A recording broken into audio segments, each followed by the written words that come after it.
Hello everyone. Today we are going to see how we can create projects in Coolify. So if you have got VPS, then almost everyone have got the choices to use Coolify as a platform.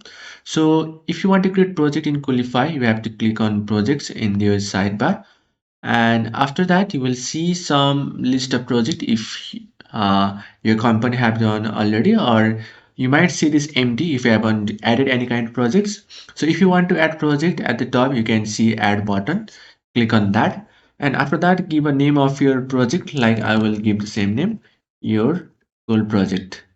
And I will give some description. Description is not mandatory, it's optional, but I'll give it so that we could know about the project.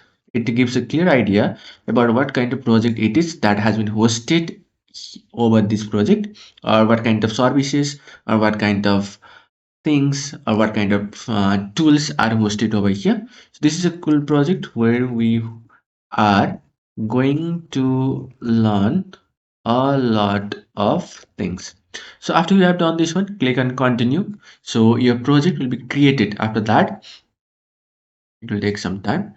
Now, after creating project, you'll have got different options, like you have got environment.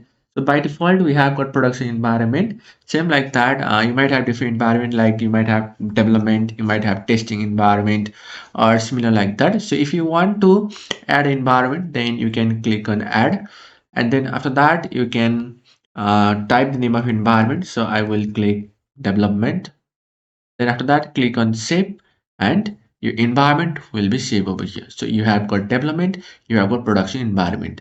Now, next time, whenever you will go to the project, like we have named the project as your goal project. So whenever you will go to that project, like where you have got that, your goal project, then you will see those two environment listed over there. Now, in next video, we are going to see how we can uh, host our different kind of database and different kind of projects into this environment. Thank you all. Goodbye.